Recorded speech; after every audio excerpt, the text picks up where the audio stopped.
म्हणजे 1000 रुपये परीक्षा सगळ्यात का नाही त्या प्रायव्हेट कंपन्यांना देऊन टाकणार हे परीक्षा घेण्यासाठी. आणि जे आपलं MPSC म्हणजे महाराष्ट्र पब्लिक सर्व्हिस कमिशन जे कॉन्स्टिट्यूशनल बॉडी आहे तिच्याजवळ फक्त 300-400 व्यक्ती काम करतात.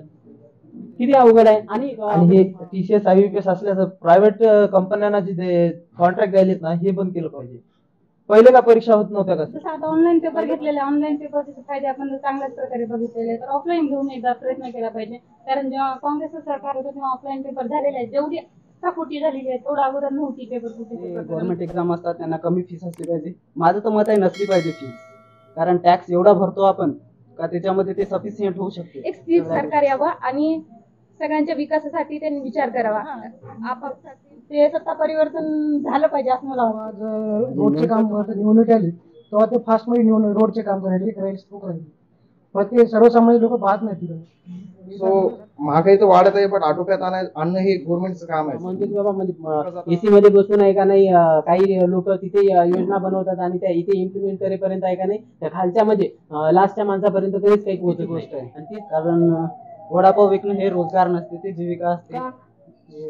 सत्ताधारी पक्षामध्ये का भ्रष्टाचारी नाहीत का फक्त विरोधी पक्षामध्येच भ्रष्टाचारी आहेत? हा लोकशाहीला खूप मोठा धोका आहे. 200 मार्क 210 मार्क 200 पैकी 210 मार्क पडतात का 220 मार्क पडतात का? पडत नाही ना. तुम्ही प्रॉब्लेम आमची सॉल्व्ह करायला पाहिजे आणि आमची जी एक्झामची जी फीस आहे त्यांनी कुठेतरी कमी करायला पाहिजे. प्रत्येक सरळ सेवेच्या एक्झामला त्यांनी 1000 रुपये फीस द्यायला, म्हणजे ते नॉर्मल विद्यार्थ्यांना म्हणजे कॉमन पीपलला ते परवडणारे नाही. दहावीपर्यंत सरकार जे गव्हर्नमेंट स्कूल आहेत गव्हर्नमेंट स्कूलचं सरकार कधीच लक्ष देत नाही आणि त्यामुळे विद्यार्थ्यांचं खूप नुकसान होत आहे. अगोदर म्हणतात हे करतो ते करतो, आल्यावर वेगळंच होऊन जाते. मग ते त्याच्यामध्ये बदल करायला पाहिजे. जे त्यांनी बोलतात त्याला ठाम असायला पाहिजे. आम्ही म्हणतो की मग ठीक आहे ना तुम्ही तशा पद्धतीचं शिक्षण द्या आम्हाला, बरोबर आहे का नाही?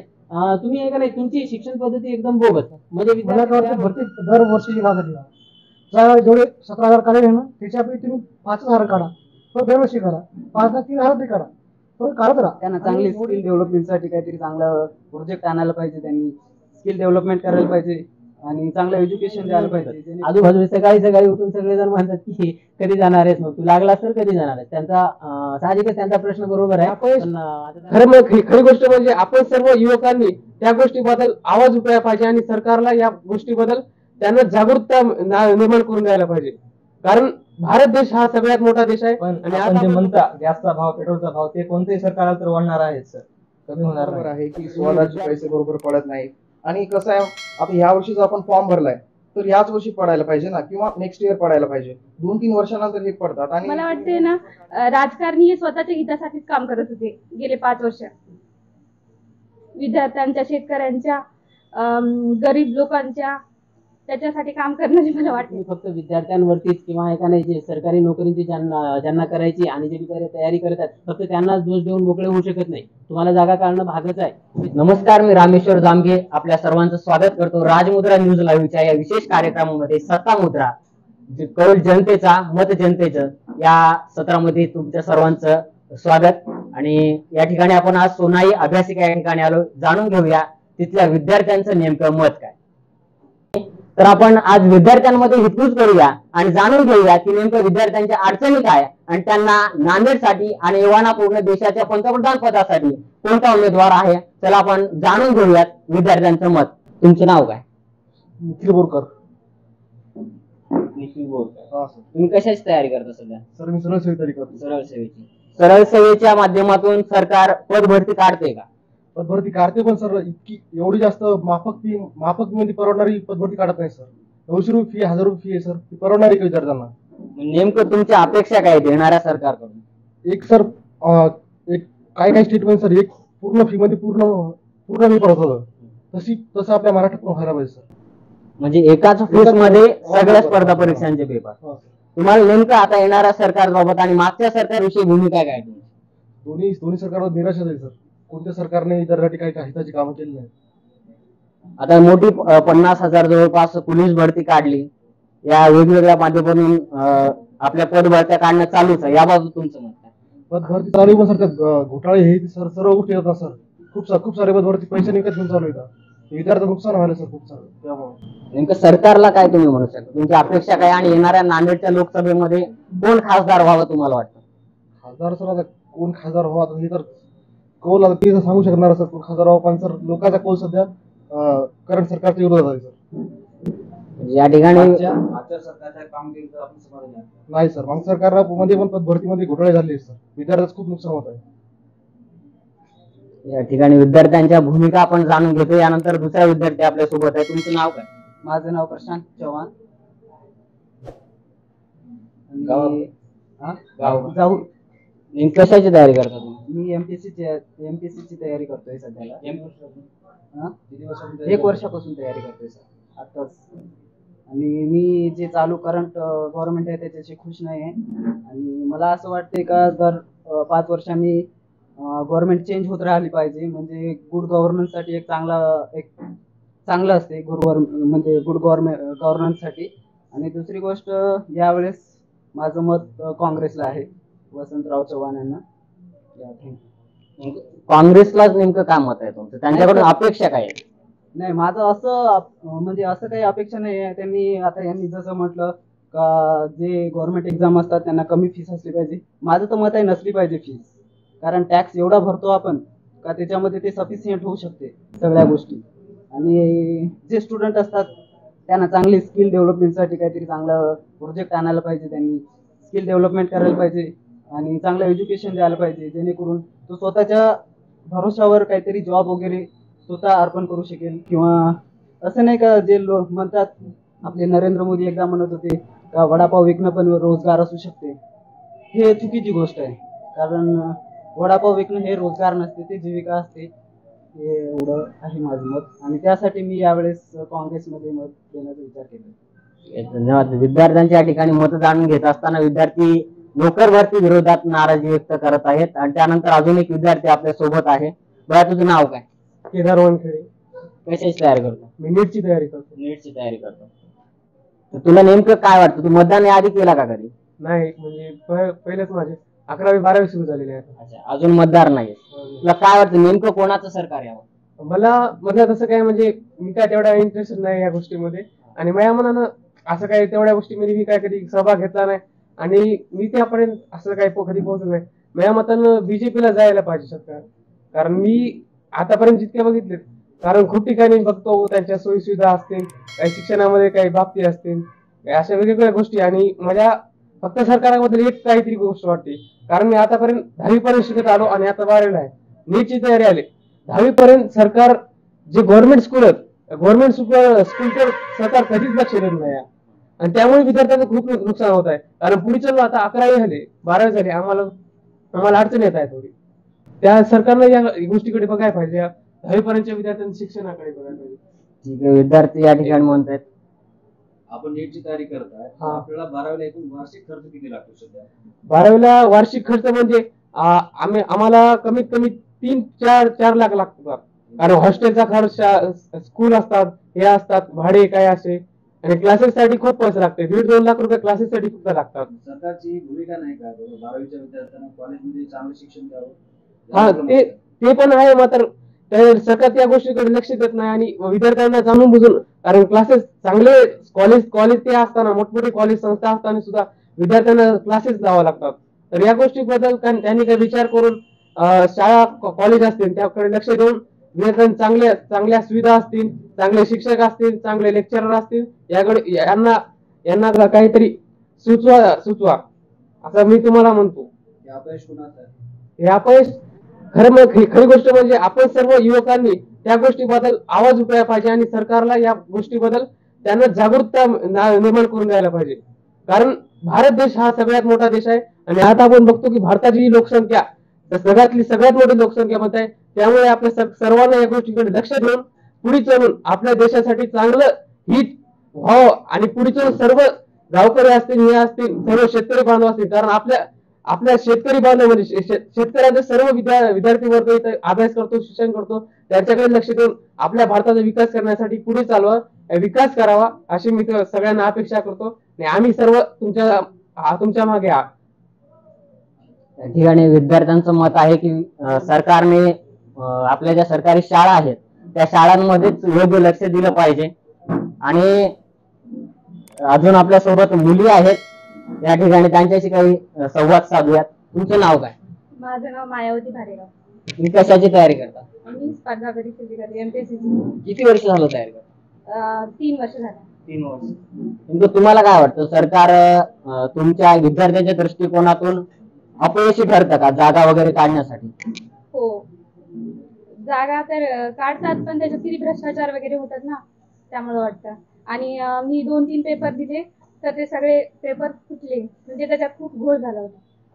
म्हणजे पेपर फुटीबद्दल तुमच्या मनामध्ये नाराजी आहे. हो. सरकारने नेमकं विद्यार्थ्यांच्या दृष्टिकोनातून आणि स्पर्धा परीक्षा करणाऱ्या विद्यार्थ्यांच्या दृष्टीने कोणते पाऊल उचलायला हवे? जे स्पर्धा परीक्षा घेतात ना, त्यामध्ये म्हणजे पारदर्शकता हवी आणि कष्टाळू जे विद्यार्थी आहेत ना, तेच लागायला पाहिजे. त्या दृष्टीने काहीतरी विचार करून यामधला भ्रष्टाचार कुठेतरी संपला पाहिजे. तुम्हाला नेमकं काय वाटतं, आताच्या आगामी लोकसभे संदर्भात नांदेडमध्ये कोणत्या पक्षाचा उमेदवार निवडून येईल आणि तुम्ही कोणाला मतदान करणार? मी याबद्दल तर काही विचार केला नाही, पण महाराष्ट्राच्या राजकारणाबद्दल माझ्या मनात तर खूप शंका आहेत. कारण 5 वर्षे आपण पाहिले, ज्यामध्ये महाराष्ट्रातल्या राजकारणामध्ये किती हे झालेलं आहे का, एकही म्हणजे नेता इकडून तिकडे म्हणजे पक्ष बदल ते झालेलं आहे. तर त्यामध्ये मला वाटतं एक स्थिर सरकार यावं आणि सगळ्यांच्या विकासासाठी त्यांनी विचार करावा, आपापसातील ते भ्रष्टाचार वगैरे कमी करून. खासदार म्हणून कोणाला पाहायला आवडेल, प्रताप पाटील की वसंतराव चव्हाण? मला महाराष्ट्राबद्दल इतकं जास्त माहिती नाही. ठीक आहे, धन्यवाद. मागच्या सरकारच्या कामगिरीवर आपण समाधानी आहात का? नाही, कारण मला वाटते ना, राजकारणी हे स्वतःच्या हितासाठीच काम करत होते गेले 5 वर्ष. विद्यार्थ्यांच्या, शेतकऱ्यांच्या, गरीब लोकांच्या त्याच्यासाठी काम करण्याचे मला वाटेल. त्यांच्या तर मोठमोठ्या घोषणा आहेत, किंवा आम्ही इतक्या कोटी लोकांना रोजगार दिला आहे, त्या महिलांसाठी आम्ही वेगवेगळ्या योजना देतोय, असं तुम्हाला पण जाणवते का आपल्या सभोवतालच्या महिलांना काही? नाही, मला नाही वाटत. कारण आहे ना, मी भरपूर विद्यार्थी पाहते तर बेरोजगार आहेत. आपल्याकडे पाहण्यात कुठं नाही, खूप कमी प्रमाण आहे जे नोकरीवर गेलेले, पण मी भरपूर लोक असे पाहिलेत आणि की जे बेरोजगार आहेत. तर सरकारने रोजगाराकडे लक्ष दिलं पाहिजे आणि विद्यार्थ्यांना आणि तरुणांना होईल त्या पद्धतीने सरकारने रोजगार निर्माण करून दिला पाहिजे, या पद्धतीच्या भावना आहेत. यानंतर आपल्या सोबत अजून काही विद्यार्थी आहेत. तुमचं नाव काय? कशाची तयारी करता तुम्ही? फार्मसी. फार्मसीच्या वर्षासाठी तुम्हाला शिकण्यासाठी नेमका खर्च किती आहे? खर्च तसा 1 लाखापर्यंत येते एका वर्षामध्ये.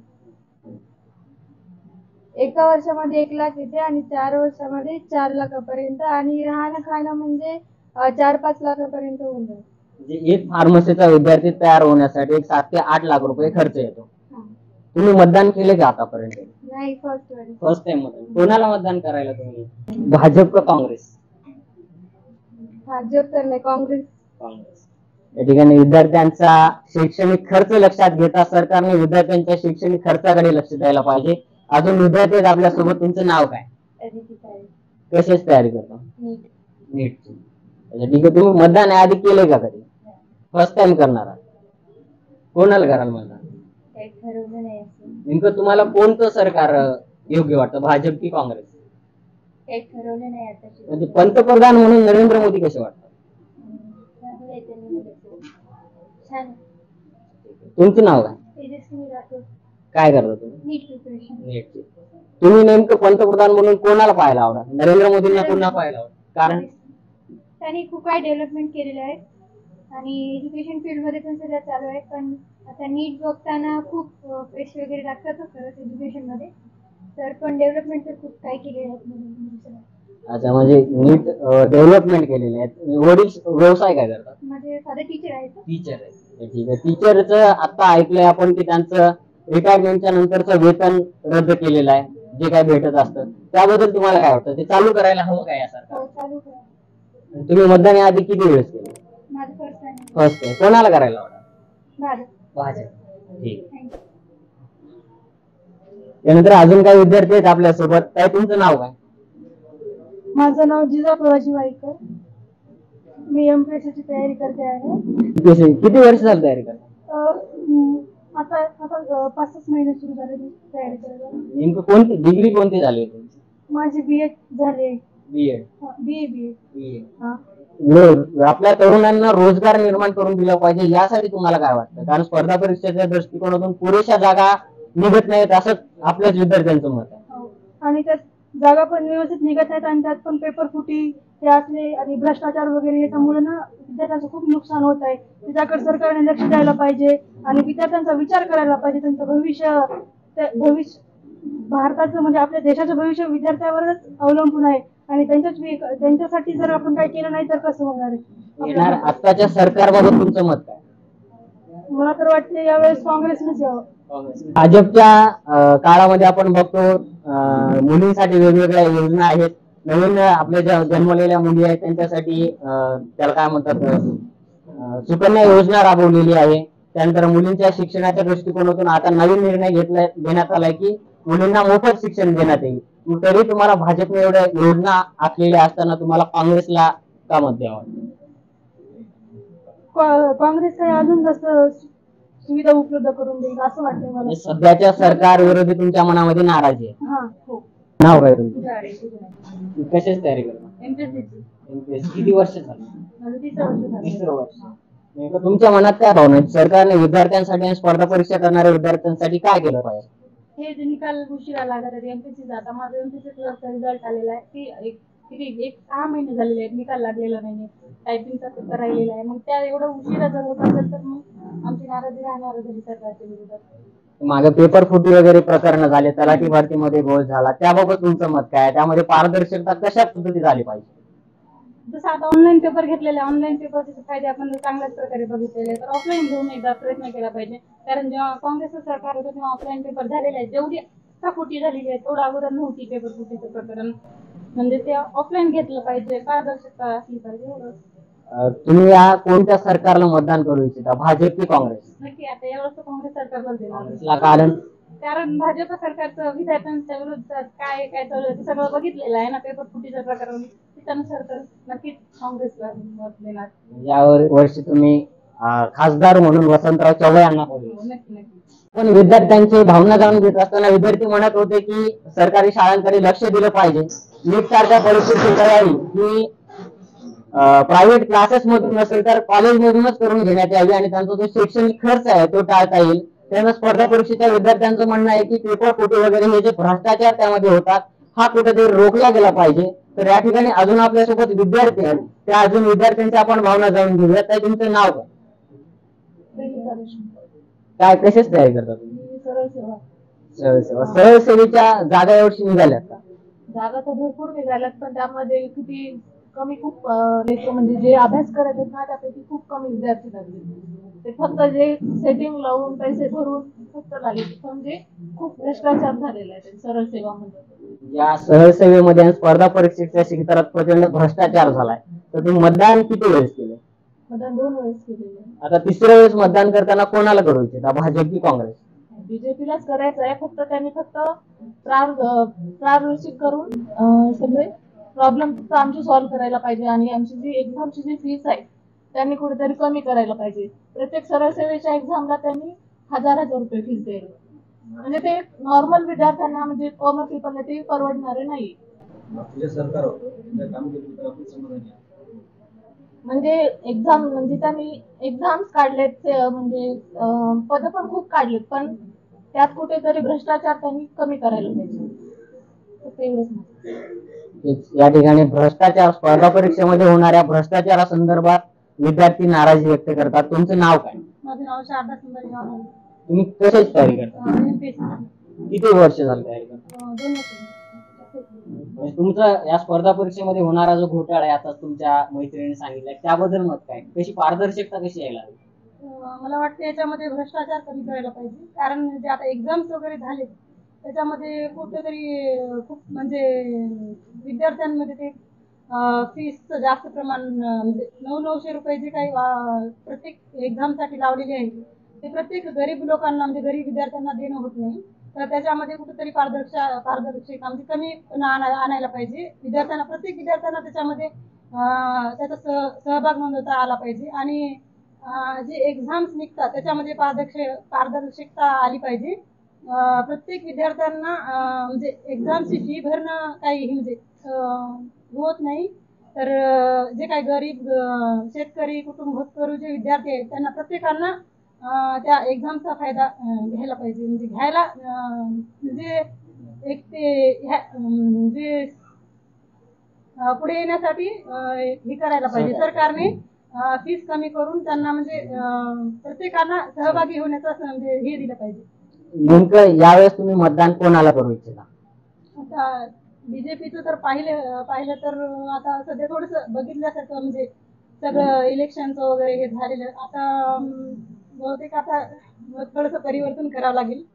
कारण बीजेपी मध्ये म्हणजे तसं म्हणायचं गेलं तर जागे वगैरे तर ते सत्ता परिवर्तन झालं पाहिजे असं मला वाटतं. म्हणजे नेमकं तुम्हाला भाजप सरकारमधल्या कोणत्या गोष्टी खटकल्या म्हणजे भ्रष्टाचार जास्त दिसून आला एक्झाम्स मध्ये. विद्यार्थ्यांच्या मनावर जे काही परिणाम, शेतकऱ्यांचे काही प्रश्न सोडवले पाहिजे असं मला वाटतं. शेतकऱ्याच्या बाबतीत कोणत्या अडचणी आहेत आणि तुमचे वडील बहुतेक शेतकरीच असतील, तर नेमक्या कोणत्या अडचणी आहेत आणि पिकाला भाव किती दिला पाहिजे आणि दृष्टीने सरकारने कोणती पावलं उचलायला हवी? शेतकऱ्यांच्या दृष्टीने मालाला व्यवस्थित भाव दिला पाहिजे आणि शेतकऱ्यांना फायदा होईल असं म्हणजे खते बी आणि त्याच्यामध्ये थोडस हे केलं पाहिजे. कमी दर्जा चांगला दिला पाहिजे आणि त्याची किंमत कॉस्ट कमी केली पाहिजे.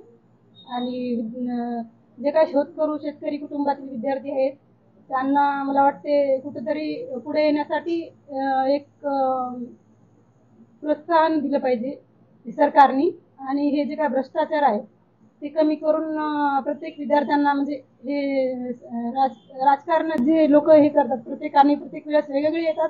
अगोदर म्हणतात हे करतो ते करतो, आल्यावर वेगळंच होऊन जाते. मग ते त्याच्यामध्ये बदल करायला पाहिजे. जे त्यांनी बोलतात त्याला ठाम असायला पाहिजे असं मला वाटतं. या ठिकाणी विद्यार्थ्यांच्या भावना जाणून घेत असताना त्यांच्या शैक्षणिक दृष्टिकोनातून महत्वाच्या कोणत्या गोष्टी आहेत ते मांडत आहेत. आणि काही विद्यार्थ्यांच्या मनात सध्याच्या सरकार विरोधात प्रचंड नाराजी दिसून येते. तर या ठिकाणी आपण अजून विद्यार्थ्यांच्या भावना जाणून घेऊयात. तर आपल्यासोबत एक अजून एक विद्यार्थी आहे. भैया तुमचं नाव काय?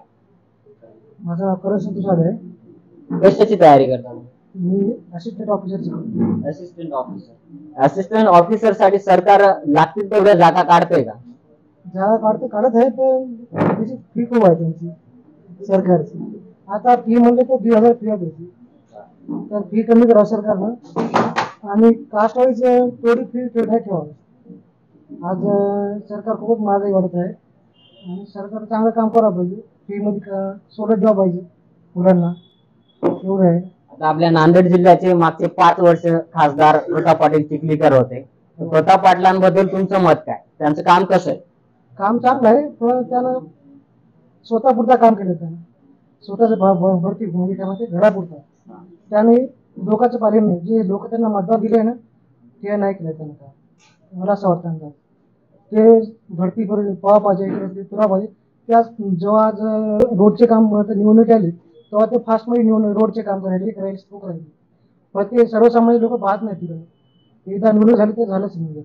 खास आपला देशाचा पंतप्रधान म्हणून तुम्हाला कोणाला पाहायला हवं? भाजपचा का काँग्रेसचा? मला काँग्रेसचा राहुल गांधी. राहुल गांधी. भाजपवर तुम्ही का नाराज आहात? नाराज काय नाही पण टाइमवर भरती काढत नाही. जेव्हा निवडणूक असतात ना तेव्हाच काढतात. मला काय वाटतं भरती दरवर्षी लावतात. जेवढे 17,000 काढले ना त्याच्यापैकी तुम्ही 5,000 काढा. तो दरवर्षी करा. 5,000 3,000 काढा. तो काढत राहा आणि एवढी फी नाही ठेवा. माणसाने बेरोजगारी वाढते, माणसाचा वय वाढतो. विद्यार्थ्यांचं मत असं आहे की त्यांनी दरवर्षी परीक्षा आणि जागा काढल्या पाहिजे आणि विद्यार्थ्यांना संधी दिली पाहिजे. यानंतर अजून काही विद्यार्थी आपल्या सोबत आहेत. दादा तुमचं नाव काय? दत्ता देशमुख आहे. मी इंजिनिअरिंग स्टुडंट आहे. माझी शिक्षण गेल्या वर्षी कम्प्लीट झालेलं आहे. मी ज्युनियर इंजिनियरची तयारी करत आहे. तर माझं असं म्हणणं आहे की मत फक्त आपण सर्वांनी बीजेपीला दिलं पाहिजे. कारण का त्यांनी खूप विकास केलेला आहे. ईबीसी जी आहे ती काँग्रेसनी दिलेली नव्हती आम्हाला 2014च्या आधी. 2014ला ईबीसी जी आहे ती आम्हाला जे मराठा समाज आहे किंवा मग कोणताही ओपन मधील असेल त्यांना ईबीसी भेटलेली आहे. नंतर रस्त्याचे जे काम आहेत ते खूप म्हणजे प्रगतीने झालेले आहेत. भारतीय जनता पार्टीमध्ये आपल्या महाराष्ट्रामध्ये सत्तेत असताना मनोज जरांगे पाटलांनी एवढं मोठं आंदोलन उभं केलं, पण तरीही मनोज जरांगे पाटलांचं आंदोलन वाशीमध्ये गेलं आणि तिथं त्यांना अधिसूचना देण्यात आली, तरी अजून मराठ्यांना ओबीसी मधून आरक्षण देण्यात आलेलं नाही. त्याबद्दल तुमचं मत काय? मराठ्यांना आरक्षण हे भेटलंच पाहिजे, कारण का तो त्यांचा हक्क आहे. पण त्यांना ओबीसी मधून एससीबीसी मधून जर आरक्षण भेटत नसेल तर त्यांना ओबीसी मधून आरक्षण दिलं पाहिजे आणि ते 10% सेपरेट न देता त्यांना त्यांचं ओबीसी मध्ये दिलं पाहिजे असं मी म्हणतो. काँग्रेसच्या काळामध्ये शेतमालाला भाव होते आणि आता भाजपच्या काळामध्ये नेमके किती भाव आहेत याबद्दल तुम्हाला काय वाटतं, आणि शेतमालाला भाव किती द्यायला पाहिजे? शेतमालाला जे आहे सोयाबीन असो किंवा हरभरा असो, मी जे काँग्रेसचा जेव्हा 2014च्या आधी 2000 रुपये भाव होता सोयाबीनला आणि आता ते आहे 4,500 ते 5,000 रुपये. म्हणजे भाव वगैरे ते सगळं ठीकठाक आहे आणि म्हणजे सगळं योग्य रीतीने चालू आहे असं मी म्हणतो. भाजपच्या काळात गॅस दरवाढ झाली. काँग्रेसच्या काळामध्ये 600-700 रुपयाला जो गॅस होता तो आता 1,000-1,100 रुपयापर्यंत गेला. त्यानंतर प्रचंड प्रमाणात महागाई वाढली. त्यानंतर शिक्षण क्षेत्रामध्ये बघायला गेलं तर शिक्षणाचा खर्च खूप वाढलाय.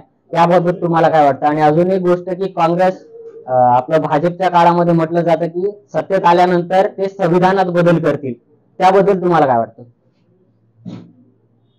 ती महागाई जी तुम्ही म्हणत आहे गॅसचे किंवा पेट्रोलचे दर ते आधी कमी होते, पण थोडाफार फरक तर सगळीकडेच म्हणजे जाणवेल ना.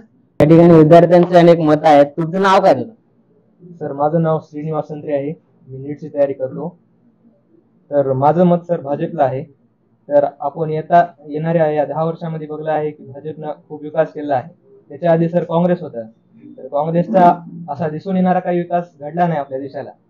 पण भाजपचा विकास असं मोठ्या लेवलवर बघलं तर आस्थेचा भाव राहो, राम मंदिराचा, दुसऱ्या देशाला आपल्या देशासंग जोडण्याचा, या मुद्द्यानुसार बोलत तर भाजपनं खूप कामं केली आहेत. आणि आता जरी काँग्रेस आलं तर असं काही करेल कामं म्हणून असं काही लोकांकडून अपेक्षा नाहीत सर. त्याच्यामुळं भाजप असं कामं पटपट करू शकते आणि भाजपचे काही असे अपुरे कामं राहिलेले आहेत त्याच्याकडे त्यांनी लक्ष द्यावं. तुमचा भाव वाढ झालेली आहे, प्रचंड प्रमाणात महागाई वाढली, शेतमालाला योग्य भाव भेटत नाही. त्यानंतर वेगवेगळ्या मुद्दे आहेत. त्यानंतर बेरोजगारीचा मुद्दा आहे, तरुणांना रोजगार मिळत नाही, मोठ्या प्रमाणात बेरोजगारीचा मुद्दा वाढलाय. त्याबाबत तुम्हाला काय वाटतं? भाजप या सगळ्यावर काय उपाय करायला हवे? सर भाजपनं वेळोवेळी आता भरत्या काळात ते तर आपण मुद्दा डिस्कस केला आहे. तर हे अपुरं राहिलेलं आहे त्यांचं काम करणं. आणि सर जे आपण म्हणता महागाई आता काँग्रेस 10 वर्ष आधी होतं, तर येणाऱ्या काळामध्ये महागाई वाढतच जाणार आहे सर. आता तेव्हा गॅसचा भाव कमी होता, आता 1000 रुपये झाला आपण म्हणत आहात. जसं जसं आता वर्षे वाढत जातील तसं महागाई वाढणारच आहे, कमी होणार नाही सर. याबद्दल जसं महागाई वाढते तसं शेतकऱ्याच्या मालालाही भाव द्यायला हवा. जशी महागाई वाढते तसं शेतकऱ्याच्या मालाचा दरही वाढायला हवा. ते कशा पद्धतीत करायला? हे भाजपचं काम राहिलेलं आहे. शेतकऱ्याचा मालाचा भाव वाढायला पाहिजे, ते कमतरता राहिलेली आहे. पण आपण जे म्हणता गॅसचा भाव, पेट्रोलचा भाव, ते कोणत्याही सरकारला तर वाढणार आहे सर, कमी होणार नाही. तुम्ही विद्यार्थी आहात, नीटची तयारी करता आणि नीटच्या तयारीसाठी जवळपास वर्षाला 2-2.5 लाख रुपये खर्च येत असेल, तर त्याबाबत सरकारने कोणती पाऊल उचलायला हवी? नीटच्या विद्यार्थ्यांसाठी कोणत्या योजना राबवायला हव्या? जे सर आपलं शाळा आहे, 11वी 12वी कॉलेज आहे, तिथं चांगले शिक्षक आणि चांगली व्यवस्था केली तर लोकांची भावना अशी होणार नाही की आमच्या मुलांना प्रायव्हेट मध्ये चांगलं शिक्षण भेटेल. जर गव्हर्नमेंट मध्ये भेटत असेल, गव्हर्नमेंट शाळेमध्ये, तर लोक बाहेर कशाला ट्युशन ते लावतील. हे इथला विकास केला पाहिजे. या विद्यार्थी आपली भूमिका मांडत असताना सांगतात की त्यांना शिक्षण क्षेत्रामध्ये त्यांच्या ज्या फीस आहेत त्या संदर्भात सरकारने मदत करायला हवी. या ठिकाणी अजून विद्यार्थी आपल्या समोर. दादा, तुमचं नाव काय? सर माझं नाव शुभम गदले आहे. मी एससीसीचा ॲस्पायरंट आहे. सो मला असं वाटत नाही की म्हणजे एखादा कोणताही पक्ष यावं, ही काही नाही. बट कसं आहे माहिती आहे का, जनरल पीपलला एक सोशल अम्युनिटीज भेटली पाहिजे सर, बेसिक नेसेसरीज.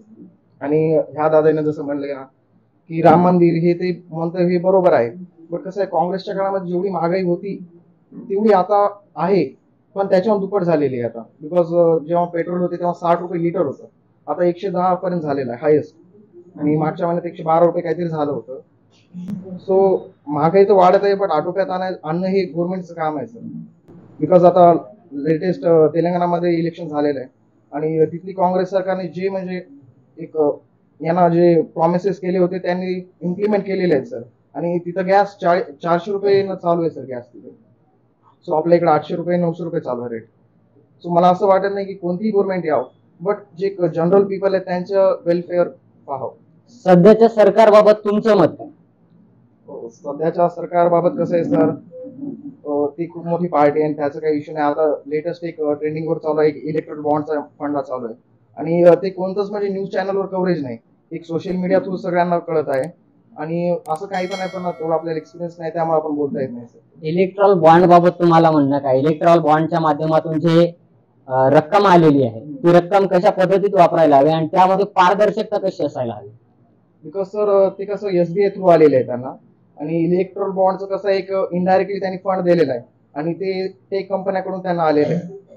सो त्याच्यामध्ये मला काही तेवढी नॉलेज नाही, सो ओपिनियन नाही माझं त्यावर. इलेक्ट्रॉल बॉन्डमध्ये कंपनीचे जे पैसे आलेले आहेत त्यामध्ये भारताचे जे सध्या आपण पाहतो देशभरामध्ये भारत पाकिस्तान युद्धावर चालवला जातो. अच्छा. पाकिस्तानमध्ये आलेला आहे असं त्या ठिकाणी नमूद करण्यात आले. त्याकडे आपण कसे पाहतो? नाही सर, त्याचं काही मला माहिती नाही, आणि प्रूफ पण आहे ही पण माहिती नाही. बट एवढं मी ऐकलंय की जे IT सेक्टर कंपन्या आहेत, जसं असं ऐकण्यात आलं की ज्यांच्याकडे म्हणजे त्यांनी छापा वगैरे मारलाय, एखाद्या म्हणजे फॉर्म कड वगैरे छापा मारलाय, आणि त्यांनी दुसऱ्याच काही विदिन डेज मध्ये त्यांनी इलेक्ट्रॉल बॉन्ड थ्रू त्यांना फंड दिलेले आहे असं ऐकण्यात आलेलं आहे. बस तेवढं. सध्याच्या सरकारच्या जे भूमिका आहेत विद्यार्थ्यांच्या दृष्टिकोनातून, पेपर फुटी असो, त्यानंतर शैक्षणिक क्षेत्रातला भ्रष्टाचार असो, याबाबत तुम्हाला काय वाटतं की कशी पारदर्शकता यामध्ये आली पाहिजे? अच्छा, तर ते कसं आहे, आता महाराष्ट्राची परिस्थिती कशी आहे सर, एकतर पेपर सगळे फुटत आहेत, आणि फक्त एक दोनच असे युट्यूबर म्हणजे सर आहेत की ते सांगत आहेत की म्हणजे असं करू नका वगैरे, आणि त्यांनी प्रूफ पण दाखवत आहेत,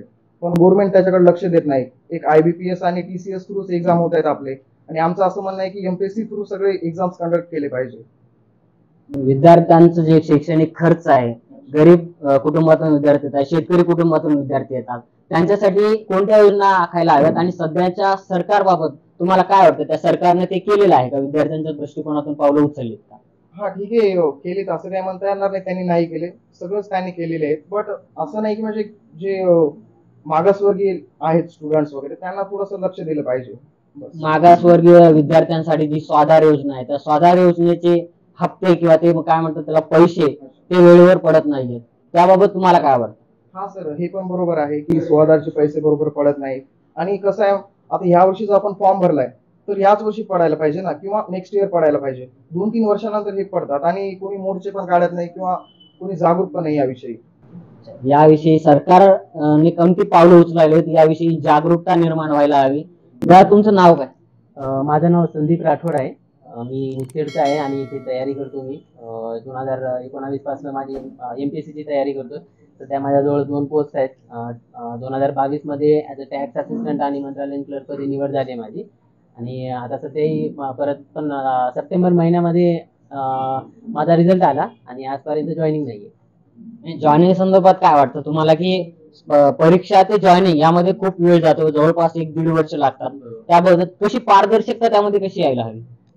म्हणजे काम थोडं तर वेगानं ऑफकोर्स होऊ शकतात ना. सप्टेंबर मध्ये जॉईनिंग म्हणजे हे 4 महिने, आणि ते ऑक्टोबर, नोव्हेंबर, डिसेंबर म्हणजे जवळपास माझे 8-9 महिने गेलेत, आणि फुकट गेलेत, काहीच न करता किंवा काही हे न करता. आणि म्हणजे कधी कधी आहे का नाही, एक गोष्ट खूप हास्यास्पद वाटते की गावाकडे सुद्धा गेलं ना, तर आता इथे येऊन लायब्ररीमध्ये बसायचं कारण म्हणजे गावाकडचे कोणी जरी आहे का नाही, तुम्ही गावकऱ्यांना नाही समजावू शकत. आजूबाजूला सकाळी उठून सगळेजण म्हणतात की कधी जाणार आहेस, मग तू लागलास तर कधी जाणार आहेस. त्यांचा साहजिकच त्यांचा प्रश्न बरोबर आहे, पण आता त्यांना उत्तर देऊ शकत नाही. आणि त्याचं कारण म्हणजे या लोकांचाच जो ढिसाळ कारभार आहे आता. आणि म्हणजे जॉईनिंग द्यायची, रिझल्ट आलेत, 1-1 वर्षभर जॉईनिंग द्यायची नाही, आणि तेच पोरं परत मग तुम्हाला लिस्टीत दिसत राहतील, इकडं तिकडं त्या म्हणजे दुसऱ्या परीक्षा तेच देत राहतील. आणि आणखी म्हणजे जे एखादी नवीन मुलं येत आहेत या क्षेत्रामध्ये, त्यांना पण संधी भेटायला पाहिजे ना. आता मला जॉईनिंग नाहीये, मग मी काय करणार? मी अभ्यास करेन, आणखीन परीक्षा देईन. मग माझं नाव परत त्या लिस्टमध्ये. हे म्हणजे भरपूर गोंधळ चालू आहे त्या गोष्टीसाठी. आणि खरंच याच्यामध्ये आहे का नाही खरंच खूप सुधार करण्यासाठी वाव आहे या गोष्टीमध्ये आणि करायला पण पाहिजे त्यांनी. तुमचं जर सिलेक्शन झालेलं आहे पण सरकार पुरेशा जागा काढतं का, विद्यार्थ्यांचं समाधान हवं या पद्धतीचं? सरकारच्या म्हणजे खरंच सरकार या बाबतीत फार उदासीन आहे. आणि प्रत्येक सरकार जे आहे सरकारचं म्हणजे आम्हाला अगोदर असं वाटायचं की सगळेजण आता 2014 मध्ये म्हणजे मला मोदीजी आवडतात असं काही नाही की म्हणजे पण या गोष्टीमध्ये ते विरोधाभास हे करतात की आम्ही रोजगार देऊ पण त्यांचं एका नाही म्हणजे ते बोलतात एक आणि या गोष्टीमध्ये त्यांची सत्यता काहीच नाही. जवळपास 10 वर्ष पाहिलं होतं आपण आणि काही असं जागा काढायचं किंवा त्या प्रमाणात जागा काढायचं. आता माझ्या पोस्टसाठी जेव्हा मी म्हणजे माझ्या टॅक्स असिस्टंटसाठी मी अपियर झालो होतो 5.5 लाख मुलांनी फॉर्म भरला, फक्त 285 जागा होत्या. आणि बाकीच्यांनी काय करायचं? बरं ठीक आहे आमचं झालं, बाकीच्यांनी काय करायचं? मग यामध्ये स्पर्धा प्रचंड प्रमाणात वाढली. खूप प्रमाणात स्पर्धा एवढ्या मोठ्या प्रमाणात 7.5 लाख फॉर्म आणि 250 जागा, हे स्पर्धा वाढण्यामागचं नेमकं कारण काय? यामध्ये तरुणांना रोजगार मिळत नाही, याबाबत सरकार अपयशी ठरतं का? नक्कीच म्हणजे काय असतं की बऱ्याच वेळा आहे का नाही या लोकांनी थोडस असं एक आजकाल टाहो फोडायला सुरुवात केली की बाबा सरकारी कर्मचारी व्यवस्थित काम करत नाहीत किंवा आणि हे करत नाही तर सरकारी भरती करायला नाही पाहिजे आणि सगळं आहे का नाही प्रायव्हेट वाल्यांना द्यायला पाहिजे. बरं अगोदरच भारतामध्ये किती मोठी विषमता आहे. म्हणजे गरीब आपण म्हणतो ना गरीब जास्तीत जास्त आणखीन गरीब होत चाललाय, श्रीमंत जास्तीत जास्त आणखीन श्रीमंत होत चाललाय. ठीक आहे, फक्त हे एक काही गोष्टी होत्या ज्याच्यामध्ये का नाही मध्यमवर्गीय मुलं त्यांची स्वतःची स्वप्न पूर्ण करू शकत होते. आता या गोष्टीवरही आहे का नाही यांनी म्हणजे प्रायव्हेटायझेशन करतो, हे करतो ते करतो म्हणून या गोष्टीमध्ये पण हे आता म्हणजे या भरत्यांवरती पण सुद्धा त्यांची नजर आलेली आहे. आता काल परवाच बघितलं म्हणजे काल परवा वित्त सचिवांचा आपल्या वित्त सचिवांकडे एक हे गेलंय की 1000 जीएसटी मधील जागांचं आहे का नाही ते प्रायव्हेट पद्धतीने भरणार आहेत म्हणून टॅक्स असिस्टंट आणि टॅक्स इन्स्पेक्टरच्या. तर ठीक आहे माझं झालं, मला प्रॉब्लेम नाही, पण माझ्या नंतरचे जे येणारे मुलं आहेत किंवा जे विचार करणार आहेत ते काय करणार आहेत? अगोदरच तुम्ही एवढ्या जागा काढता त्याच्यामध्ये आहे का नाही तुम्हाला सगळ्यांचा जे ज्या या पोस्ट असतात कर्मचाऱ्यांचा तुम्ही यांच्यावरती आहे का नाही म्हणजे एवढं गोंधळ घालत आहात आणि सरकार फुलटू अपयशी ठरतं. का ठरतं? यांची इच्छाशक्ती नाहीये. शिक्षण आता मला सांगा, यांना म्हणतात की सगळ्यांना सरकारी नोकरी करायची म्हणून आहे का नाही जागा म्हणजे सगळ्यांना जागा कसं पुरणार आणि सगळ्यांना सरकारी नोकरी कशी पुरणार यांचा प्रश्न. आम्ही म्हणतो की मग ठीक आहे ना तुम्ही तशा पद्धतीचं शिक्षण द्या आम्हाला, बरोबर आहे का नाही? तुम्ही आहे का नाही तुमची शिक्षण पद्धती एकदम बोगस म्हणजे विद्यार्थी तयार होतो. फॉर एक्झाम्पल आपण म्हणजे असं मला म्हणजे व्यक्तिगत कोणाशी असं काही हे नाहीये माझं, पण आहे का नाही तुम्ही एखादा इंजिनियर तयार म्हणजे एखादा इंजिनियर होतो मुलगा 4-5 वर्ष घालतो, बरोबर आहे का नाही? त्याला इंजिनिअरिंग सोडून बाकीची कामं सगळे जमतात. म्हणजे असं म्हणायचं नाही की मला सगळेच असे हे येत आहेत, पण तुम्ही त्यात दर्जेदार शिक्षण द्या ना मग आम्हाला, मग आम्ही पण सगळे सरकारी नोकरीच्या मागे नाही येणार. तुम्ही काही ऑप्शन ठेवत नाही आहेत आणि परत आहे का नाही यांनी काही ऑप्शन ठेवला नाही आणि यांच्यामध्ये का नाही ती बदलण्याची ताकद देखील नाही आणि म्हणजे यांची इच्छाशक्ती नाहीये ती खरंच म्हणजे प्रॉब्लेम सॉर्ट आउट करायची. फक्त हे आहे का नाही जर कोणी असं म्हणायला गेलो आमच्यासारख्या मुलांनी आता आम्ही समजा म्हटलं की आंदोलन केलं जागा वाढवा हे करा तर त्यावेळेस आहे का नाही आणि किती उद्दाम म्हणजे मला खरंच कधी कधी ना असं म्हणजे त्रास होतो या सगळ्या गोष्टीचा. सगळ्यात म्हणजे असं म्हणतो की आपण सर्वात आहे का नाही श्रीमंत म्हणजे जवळपास सर्वात श्रीमंत राज्य आहे आपला महाराष्ट्र, बरोबर आहे का नाही? आणि जेव्हा असं हे होतं ही लोक म्हणजे साध्या एक म्हणजे 1000 रुपये परीक्षा सगळ्या आहेत का नाही त्या प्रायव्हेट कंपन्यांना देऊन टाकणार हे परीक्षा घेण्यासाठी. आणि जे आपलं MPSC म्हणजे महाराष्ट्र पब्लिक सर्व्हिस कमिशन जे कॉन्स्टिट्युशनल बॉडी आहे तिच्याजवळ फक्त 300-400 व्यक्ती काम करतात. किती अवघड आहे. आणि म्हणजे मला एक असं वाटतं की बाबा तुम्ही साधी म्हणजे आपण एवढे श्रीमंत आहोत म्हणजे ठीक आहे आपलं राज्य एवढा भारी आहे, आपण नॉर्थ ईस्ट पेक्षा आहे का नाही नॉर्थ ईस्टच्या 7-8 राज्यांपेक्षा आपल्या फक्त मुंबईच्या महानगरपालिकेचा अर्थसंकल्प जास्त संख्येचा असतो, जास्त करोडामध्ये असतो, बरोबर आहे का नाही? मग एवढे श्रीमंत आहोत आपल्याला साधी परीक्षा घेणं होत नाही का हो? आणि केपी म्हणजे जसं आपलं MPSC आहे ना तसंच केरळमध्ये KPSC आहे.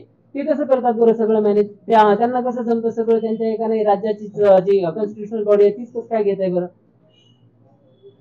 नेमकं तुम्हाला काय वाटतं की प्रायव्हेटायझेशन कुठेतरी रोखलं गेलं पाहिजे आणि विद्यार्थी ज्या ठिकाणी रोजगाराधीन होत आहेत रोजगार त्यांना मिळत नाही, ती बेरोजगारी थांबवण्यासाठी त्यांना प्रॅक्टिकल शिक्षण दिलं पाहिजे. तर तुम्हाला त्याबाबत काय वाटतं? कशा पद्धतीत सरकारने पावलं उचलायला? एकतर आहे का नाही आपल्याला शिक्षण पद्धतीमध्ये आमूलाग्र बदल आणणं खरंच गरजेचं आहे आणि म्हणजे ही काळाची गरज आहे. पण आहे का नाही तोपर्यंत तुम्ही फक्त विद्यार्थ्यांवरतीच किंवा आहे का नाही जे सरकारी नोकरीची ज्यांना करायची आणि जे बिचारे तयारी करतात फक्त त्यांनाच दोष देऊन मोकळे होऊ शकत नाही. तुम्हाला जागा काढणं भागच आहे. तुम्ही सरळ आहे का नाही डायरेक्ट म्हणजे 1001 जागा फक्त 10-12 हजार जागा आहेत GST मध्ये, त्याच्यामधले 1000 जागा तुम्ही आहे का नाही फक्त प्रायव्हेटायझेशन म्हणजे प्रायव्हेटच्या थ्रू भरता म्हणून म्हणताय. आणि मग बाकीची मुलं कशी तयारी करणार? म्हणजे माझ्यासारखा एक सामान्य विद्यार्थी समजा, बरोबर आहे का नाही, त्यांच्याजवळ भांडवल नाही हो आणि ते पण बिझनेस वगैरे केले असते किंवा काही हे केले असते, पण त्यांच्याजवळ त्यांचे स्वप्न पूर्ण करण्यासाठी त्यांच्याजवळ खरंच म्हणजे असं काही नाहीये की ते असं दुसऱ्या कोणत्या मार्गाने जाऊ शकतील. मग ते आहे का नाही स्पर्धा परीक्षेचं म्हणजे दुसरं काय ऑप्शन होतं त्यांच्याजवळ? स्पर्धा परीक्षा. आता याच्यामध्ये तुम्ही असं करता म्हटलं तर त्यांचं तर आहे का नाही म्हणजे त्यांची किती फसगत होणार आहे आणि एवढं शिक्षण घेऊन हे करून काय उपयोग मग? येस सध्या आहे का नाही म्हणजे मी भरपूर संभ्रमात आहे. मी म्हणजे मगाशीच माझ्या मित्रांना वगैरे बोलताना पाहिलं आणि आमच्या सगळ्यांची उत्तर ऐकून तुम्हाला पण अचंबा होत असेल. म्हणजे मी म्हणजे MPSC म्हणजे मला असं वाटतंय म्हणजे माझं पर्सनली असं मत आहे की MPSC ची परीक्षा दिलो, 4 ऑप्शन खूप अवघड असतात, जुळ्या बहिणीसारख्या वाटतात, 4ही ऑप्शन सगळेच उत्तर बरोबर वाटतात. यावेळेस आहे का नाही आता निवडणूक आयोगाची परीक्षा आहे आणि याच्यामध्ये सुद्धा मी भरपूर कन्फ्युज आहे. कारण नेत्यांनी परिस्थितीच अशी निर्माण केली आहे की कोणाला मत देऊ आणि ते कोणत्या पक्षाला जाणार. म्हणजे मला पर्सनली म्हणजे 19 मध्ये मी BJPला मत दिलं होतं, पण माझ्या स्थानिक लेवलचा म्हणजे त्याचे काम मला काहीच पटले नाहीत आणि परत आता आहे का नाही तोच जर आमच्या मुळावर बसणार असेल तर मलाही थोडस विचार करायला भाग पाडेल. आणि दुसरं म्हणजे का नाही म्हणजे आता अशोकराव चव्हाण ग्राउंड लेवलवरती काम करतात. म्हणजे मी एका छोट्याशा तांड्याचा आहे, तर तिथे सुद्धा आहे का नाही मी त्यांना 2 वेळा पाहिले. ते येतात काम करतात म्हणजे आणि खरंच ते ऐकून घेतात, ऍटलिस्ट ऐकून तरी घेतात. म्हणजे माहिती नाही किती जणांचे झाले ते, पण ऍटलिस्ट ऐकून तरी घेतात. पण सकाळी उठून आता बघितलं की त्यांनी त्यांचं म्हणजे सगळं हेच चेंज केलं. मग आता त्यामुळे आहे का नाही तेव्हापासून सगळ्यांची स्थिती माझ्यासारखीच आहे की गोंधळलेली आहे की बाबा कुठे जायचं आणि कुठे करायचं. कारण म्हणजे आता जो नवीन नेता येतोय काँग्रेसचा पण तो पण आम्हाला जास्त परिचित नाहीये. तर मग त्यामुळे आहे का नाही आणखी भरपूर म्हणजे कन्फ्युज आहे. हा प्रश्न तर म्हणजे थोडासा स्किप करेनच मी. महाराष्ट्रामधले जे तांडे वाडे आहेत त्या रस्त्यांची परिस्थिती खूप बिकट आहे. त्यानंतर पाहायला गेलं तर तांड्यावरचे बहुतांश लोक ऊसतोड कामगार आहेत, ते ऊसतोडीसाठी जातात. मग त्यांची आर्थिक परिस्थिती बघायला गेलं तर बिकट आहे, त्यांना राहायला घरं व्यवस्थित नाहीत. तर याबाबत तुम्हाला काय वाटतं? सरकारने तांड्यावर राहणाऱ्या लोकांसाठी कोणत्या योजना आखायला हव्यात आणि तेथील विद्यार्थ्यांसाठी शैक्षणिक दृष्टीने कोणती पावलं उचलायला? बरोबर. मी म्हणजे आता माझा तांडा थोडस म्हणजे तालुक्याच्या ठिकाणी सानिध्यात आहे, त्यामुळे का नाही म्हणजे बऱ्याचशा गोष्टी माझ्या अशाच कळून झाल्या. पण काही तांडे अशाच ठिकाणी वसलेले आहेत की म्हणजे डोंगर भागात. फॉर एक्झाम्पल माझ्या आजोबांचं जिथे माझा आजोळा आहे, तर फारच मजेदार आहे. आपण कधी कधी असं म्हणतो की सगळं आहे का नाही त्या लोकांनाच दोष देऊन म्हणजे जवळपास मोकळे होतात लोक की बाबा या लोकांनी काही मेहनत केली नाही म्हणून हे पुढे आले नाहीत किंवा हे गरीबच आहेत आणि आणखीनच गरीब म्हणजे आणखीन जास्त गरीब राहिलेत आणि आपण बऱ्याच वेळेस आहे का नाही फक्त त्यांनाच दोष देऊन मोकळे होतो. पण जवळपास आपल्या याच्यामध्ये भ्रष्टाचार एवढ्या लेवलवरती हाय आहे. जेव्हा म्हणजे कागदोपत्री आमच्या आजोबांच्या गावाकडे 5 किलोमीटरचा रस्ता आहे का नाही जवळपास 2000 मध्येच बांधला गेला होता. आणि माझं सगळं म्हणजे माझे ते म्हणजे माझं सगळं बालपण गेलं, पण मला तो कधीच दिसला नाही आणि कागदोपत्री तो तिथेच होता. आणि हे म्हणजे हे सगळं आहे का नाही असल्या सगळ्या जर गोष्टी हे केल्या तर आपण खूप मागे राहिलेल्या लोकांना आपण कसं त्यांना मुख्य प्रवाहात आणू बरं? आणि म्हणजे ते तर फक्त त्यांच्यावरच ढकलून देऊन नाही जमणार ना. त्याच्यासाठी आपल्याला खरंच काहीतरी योजना आणाव्या लागतील आणि ज्या काम करतील ना म्हणजे एक्झॅक्टली त्या म्हणजे खरंच त्या लोकांच्या आयुष्यामध्ये थोडंफार तरी म्हणजे पॉझिटिव्ह इम्पॅक्ट पडेल, त्या काम करतील तसल्या योजना बनवाव्या लागतील. बऱ्याच वेळा आपण म्हणजे म्हणतो की बाबा म्हणजे AC मध्ये बसून आहे का नाही काही लोक तिथे योजना बनवतात आणि त्या इथे इम्प्लिमेंट करेपर्यंत आहे का नाही त्या खालच्या म्हणजे लास्टच्या माणसापर्यंत कधीच काही पोहोचत नाही. आणि तीच परिस्थिती आताही आहे, पण ठीक आहे याच्यामध्ये थोडंफार चेंजेस होत आहेत. आपण म्हणजे डिजिटलायझेशन केलोय आणि त्या बाबतीत मी म्हणजे BJPला किंवा म्हणजे मोदीजींना नक्कीच हे करेन की बाबा त्यांनी आहे का नाही ऍटलिस्ट ज्या सगळ्या सेवा सुविधा आहेत त्या डायरेक्ट त्यांच्या बेनिफिट त्यांच्या डायरेक्ट बेनिफिट ट्रान्सफर अकाउंटमध्ये पोहोचत आहेत. तर या बाबतीत काही म्हणजे सरकारनं खरंच चांगलं काम केलं आणि आपल्याला आणखी तसल्याच योजना आणाव्या लागतील पुढे पण. तुम्ही स्थानिक पातळीला कोणाला पाहू इच्छिता? स्थानिक पातळीवरती म्हणजे मला काँग्रेसचा एका नाही नेता नवीन आहे आणि जे यांना पाहिले आता यांचं काही माझ्यावरती चांगला इम्प्रेशन नाहीये BJPवरती, म्हणून मी आणखीन थोडं संभ्रमात आहे. येस, या ठिकाणी विद्यार्थी आपले आपण पाहतोय त्यांच्या ठिकाणी काही अडचणी आहेत, काही सरकार विरोधात समर्थनात आहे, काही त्यांच्या विरोधात आहे. विरोधात म्हणजे ते त्यांच्या सरकारविषयी चांगली भूमिका मांडू नाही शकत. त्या ठिकाणी अजून विद्यार्थी आपल्या सोबत आहेत. दादा, तुमचं नाव काय? सर, माझं नाव अमित थोरात आहे. मी कायद्याचा अभ्यासक आणि कायद्याचा स्टुडंट आहे. माझं फायनल इयर LLB चालू आहे. तर कायद्याच्या अभ्यासामध्ये नेमकं सरकारने कोणकोणत्या गोष्टी आणायला हव्यात की जेणेकरून कायद्याचा अभ्यास करणाऱ्या विद्यार्थ्यांना त्यांचं करिअर त्या क्षेत्रात घडवता येईल? Okay sir. सर, संविधानामध्ये कलम म्हणजे फंडामेंटल राईट्स आणि फंडामेंटल ड्युटी या दिलेल्या असून त्याच्यानंतर directive principle of state policy हा एक सेपरेट चॅप्टर आहे. त्याच्यामध्ये काय डायरेक्शन गव्हर्नमेंटने घेतले पाहिजे, वेलफेअर गव्हर्नमेंट संविधान आपल्याला सांगते, त्यानुसार स्टेप बाय स्टेप ते दिलेले आहे. म्हणजे एज्युकेशनल पॉलिसी, नंतर चाइल्डहुड पॉलिसी ह्या घेतल्या पाहिजे. तुम्ही कायद्याचे विद्यार्थी आहात. सरकारचं जे धोरण आहे, जो कोणी आवाज उठवतो त्याच्यावरती केसेस करणं, जो कोणी वेगवेगळे आहे, तर तुम्हाला काय वाटतं, लोकशाही जिवंत आहे का, किंवा लोकशाही टिकली पाहिजे यासाठी काय केलं पाहिजे? सर, आताची अशी परिस्थिती निर्माण झालेली आहे, ही या गव्हर्नमेंटनं असे सर्कमस्टान्सेस खूप निर्माण केलेले आहेत सर.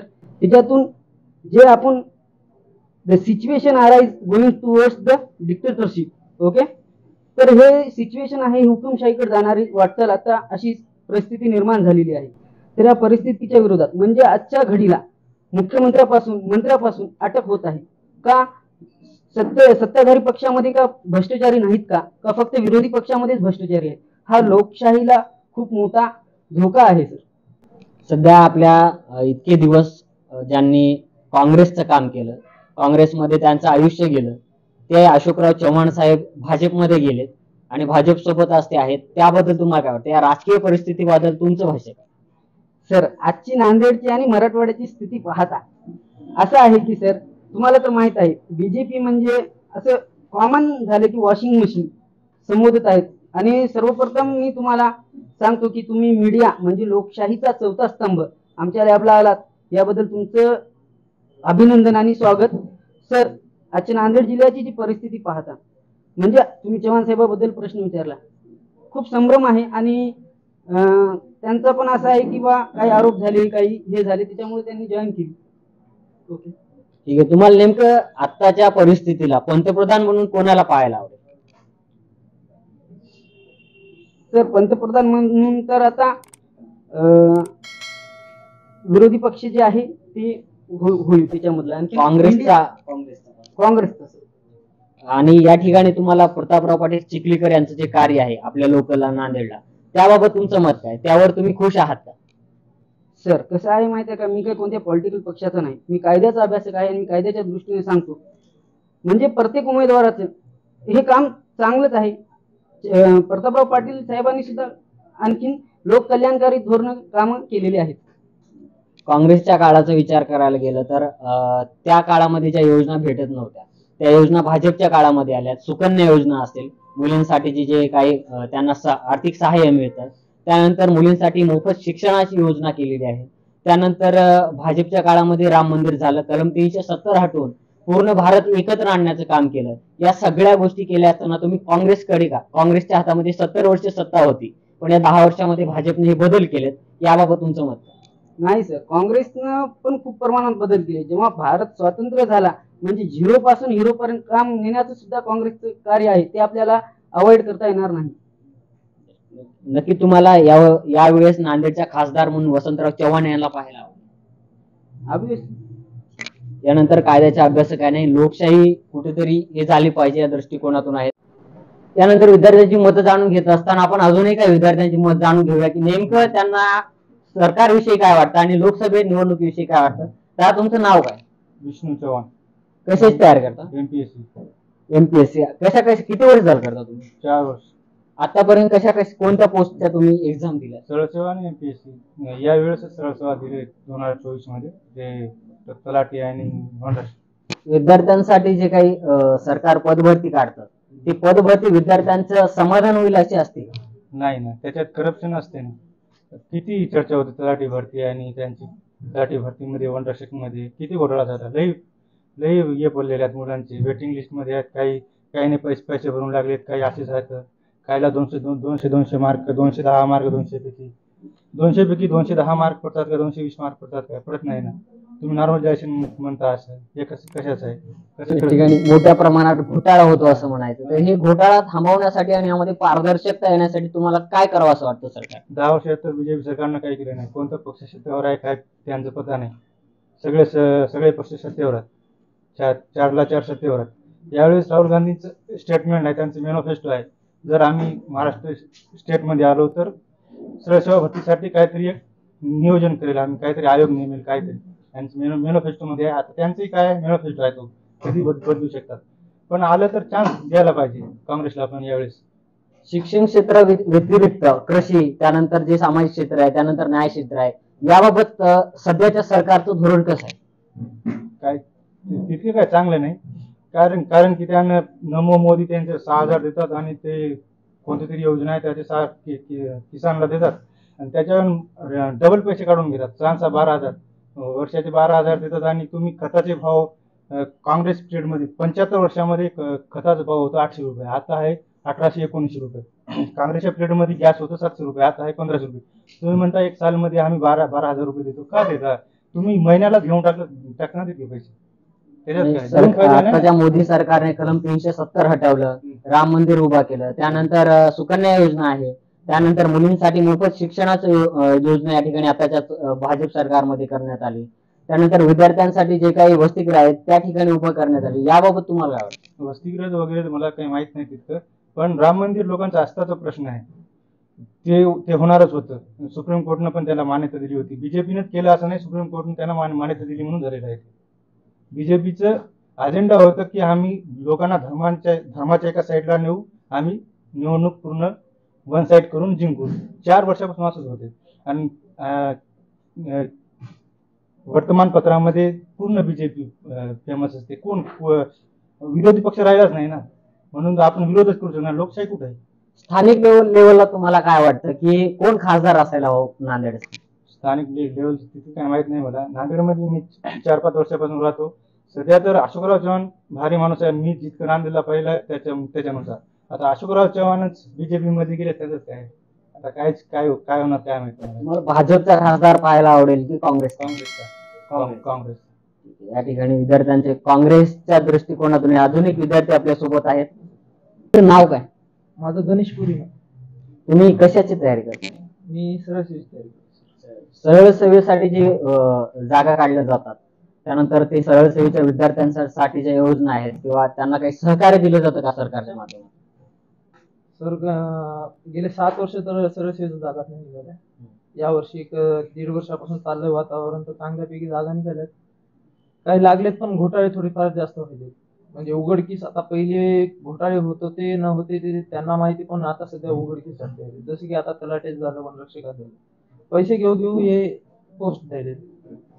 आणि मागे तलाठीच्या याच्यामध्ये इतका घोटाळा झाला सर की न्यूज मध्ये पेपरमध्ये बातम्या होत्या का 30-30 लाख रुपये घेऊन पोस्ट दिली.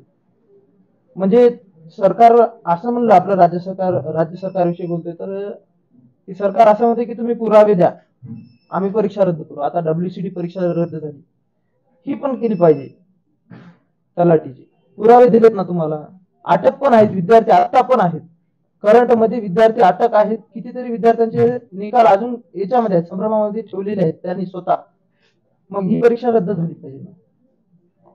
तुम्हाला नेमकं काय वाटतं, आपल्या देशामध्ये लोकशाही अस्तित्वात आहे का, किंवा लोकशाहीचा बळी घेतला जातो का?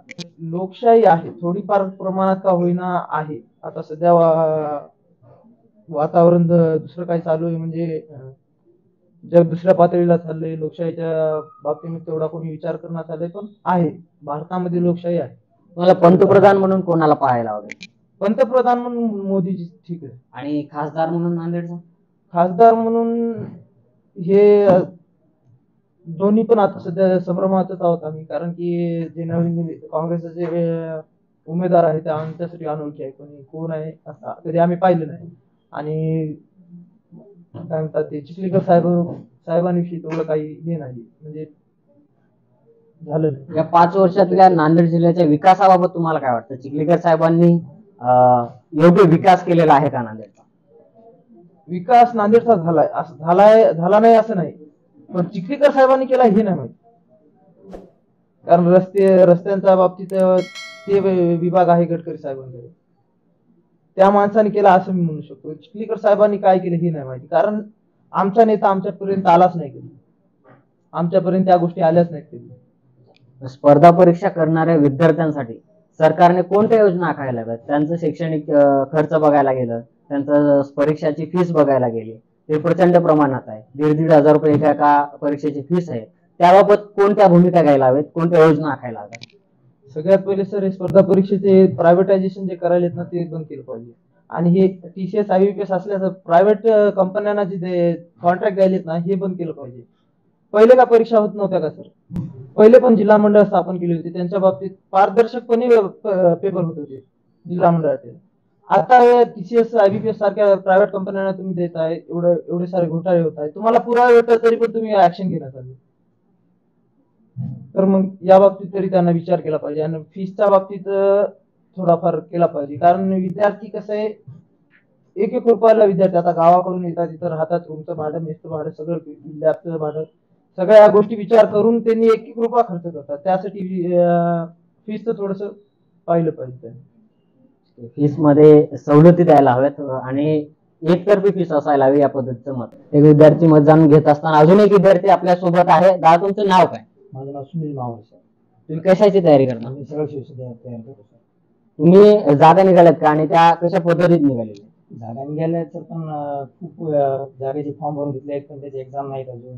खूप अशा जागा आहेत की एक्झाम झाले आहेत पण त्याचे रिझल्ट नाहीत अजून, बाकी आहेत. म्हणजे विद्यार्थी संभ्रमात आहेत अजून. अच्छा, स्पर्धा परीक्षा करणाऱ्या विद्यार्थ्यांचा शैक्षणिक खर्च कमी व्हावा आणि त्यांना योग्य शिक्षण देण्यात यावं, यासाठी कोणत्या भूमिका सरकारने घ्यायला हव्या? सर, आता फॉर्म भरण्यासाठी एक फॉर्म 900 रुपये फीस केलेली आहे, ती फीस कमी करायला पाहिजे. असं खूप गोष्टी आहेत की आता विद्यार्थ्यांना 900 रुपये एक फॉर्म भरण्या म्हणल्यावर खूप पैसे लागत आहेत. आता सध्या पोलीस भरतीचे फॉर्म चालू आहेत, एक फॉर्म विद्यार्थ्यांना 5 फॉर्म भरायचे म्हणजे 5,000 लागतात सर. त्याच्याकडे थोडं लक्ष द्यायला पाहिजे. पोलीस भरतीची कमी आहे फीस, पण बाकी इतर सरळ शिवसाठी सर 900 रुपये फीस आहे एका फॉर्मसाठी, तर ती फीस कमी व्हायला पाहिजे आणि परीक्षा पारदर्शक व्हायला पाहिजे सर. सध्याच्या राजकीय परिस्थितीबाबत तुमचं मत काय? सरकारने कोणतं सरकार तुम्हाला पाहायला आवडेल येणाऱ्या लोकसभा निवडणुकीमध्ये? Sir, Congress sir.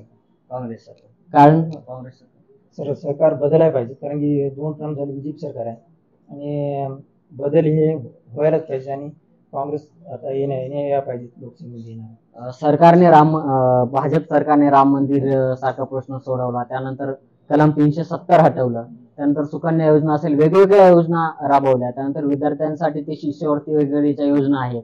तरी तुम्हाला सरकार बदलावं असं नेमकं का वाटतं? कोणती कारण आहेत अशी? BJP सरकार जसं आले सर तसं धर्माबद्दल जास्त हे व्हायला. पहिल्यांदा काँग्रेस होतं सर, प्रत्येक धर्माला धरून चालायचं होतं, पण जसं BJP आले सर तसं धर्मामध्ये फूट पडल्यासारखी निर्माण झाली आहे. मंदिर बांधून काही होत नसते सर, मंदिर तर बांधायला लागतील, पण मंदिरावर मतं मागण्याची ही योग्य गोष्ट नाही सर. मंदिरावरती मत मागितली नाही पाहिजे. तुम्हाला सध्या स्थानिक लेवलला कोणता नेता पाहायला आवडेल? सर, मी काय नांदेडचा नसल्यामुळे मला माहिती नाही इथलं कोण आहे. कुठले आहेत तुम्ही? मी हिंगोलीचा आहे सर. हिंगोलीमध्ये तुम्हाला कोण पाहायला आवडेल? आष्टीकर साहेबच का? सर, चांगला माणूस आहे तो आणि काम करते सर. अशी तुमचं नाव काय? माझं नाव यशवंत बापूराव सोनाळे. कशाची तयारी करतो? मी इंजिनिअरिंग सर्व्हिसेसची तयारी करतो. इंजिनिअरिंगच्या एका वर्षासाठी किती खर्च येतो विद्यार्थ्याला शिक्षणासाठी? तर एका वर्षामध्ये जवळपास 1 लाख रुपये येतो. शासनाच्या शिष्यवृत्त्या वगैरे भेटतात का इंजिनिअरिंगच्या विद्यार्थ्यांसाठी? शिष्यवृत्त्या मिळतात, पण टाइमवरती नाही. 1 वर्ष झाल्याच्या नंतर शिष्यवृत्ती येते, 2 वर्ष झाल्याच्या नंतर शिष्यवृत्ती येते, फॉर्म आता भरल्याच्या नंतर. तुम्हाला नेमकं काय वाटतं की येणाऱ्या लोकसभेमध्ये तुम्ही कोणाला पंतप्रधान म्हणून पाहायला आवडेल? पंतप्रधान म्हणून चान्स दुसऱ्याला भेटायला पाहिजे. आता सध्याला उमेदवार आहेत ऑलरेडी, कोणाला तरी दुसऱ्याला चान्स भेटायला पाहिजे. 2 टर्म्स आपण बघितलो नरेंद्र मोदींना, 2 टर्म्स मध्ये त्यांनी केला विकास जे करायचा, पण पूर्ण आता नवीन कोणाला तरी चान्स मिळायला पाहिजे. एकाच याच्यामध्ये, एकाच धोरणामधून, एकाच मानसिकतेमधून विकास होणं शक्य नाही असं मला वाटतं. इंजिनिअरिंग पाहिलं, डॉक्टर पाहिलं, या वेगवेगळ्या क्षेत्रामधली शैक्षणिक फीस आहे ती मोठ्या प्रमाणात आहे, ती शैक्षणिक फीस ही टाळण्यासाठी सरकारने काय करायला हवं? शैक्षणिक फीस स्कॉलरशिपच्या मार्फत कमी करायला पाहिजे. प्रत्येक विद्यार्थ्यांना त्रास होत आहे त्या गोष्टीचा. असं प्रत्येक 1-2 लाख रुपये प्रत्येक कॉलेजची फीस आहे. ह्या सगळ्या गोष्टी कमी व्हायला पाहिजे, फीस कमी व्हायला पाहिजे. एक्झाम ओरिएंटेड फीस आम्ही पैसे देऊन आमची फीस 900 रुपये आहे एका फॉर्मची. एक्झाम मिळते आम्हाला पुण्याच्या ठिकाणी, मुंबईच्या ठिकाणी, इथून जाण्या येण्यासाठीचा खर्च, आणि त्याच्यानंतर काही घोटाळा झाला तर आम्हीच त्याचे पुरावे द्या, ही परत आम्हीच पुरावे द्या, आम्ही सगळ्या गोष्टी करा. मग आमची 900 रुपये फीस गेली कुठं? एक एक्झामला 900 रुपये फीस आहे साध्या याच्यासाठी. ठीक आहे. तुम्हाला नेमकं स्थानिक लेवलला काय वाटतं की कोण खासदार असायला हवा नांदेडचा? मला पर्सनली असं वाटतंय की दुसऱ्याला चान्स मिळाला पाहिजे. प्रत्येक टाइमला एकच व्यक्ती नसायला पाहिजे. त्याच्या विचारसरणी त्याची वेगवेगळी असणार, त्याचा दृष्टिकोन वेगळा असणार, शिक्षण झालेले लोक असणार, हे काहीतरी बदल दुसरे करतील. पण प्रत्येक टाइमला एकच उमेदवार, एकच मीच सगळा म्हणल्याच्या नंतर असं मला पर्सनली बरोबर म्हणजे हे वाटतं.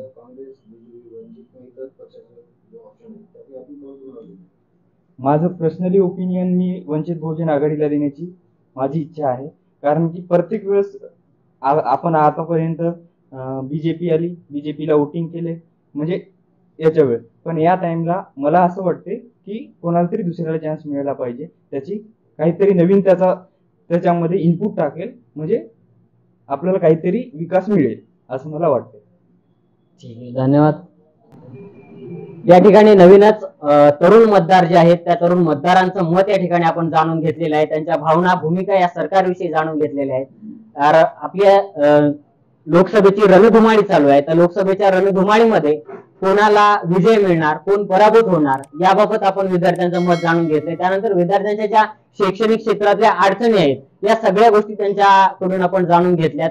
अनेक विद्यार्थी सध्याच्या सरकारवर नाराज आहेत, अनेक त्यांच्या समर्थनात आहेत. पण पाहूया या लोकसभेमध्ये कोणाला लागतो गुलाल आणि कोण या ठिकाणी नांदेडच्या सत्तेवरती बसणार. तर आपण पुन्हा भेटूया अशाच एका नव्या सत्रामध्ये. तोपर्यंत पाहत राहा राजमुद्रा न्यूज लाईव्ह. कार्यक्रमासंदर्भात आपल्याला काय वाटतं हे आपण घर बसल्या सांगू शकता, त्यामुळे आपण नक्कीच आपली कमेंट करा आणि आपल्याला आपली मतं कळवा. राजमुद्रा न्यूज लाईव्ह या चॅनलला सबस्क्राईब करा आणि व्हिडिओला लाईक शेअर करा.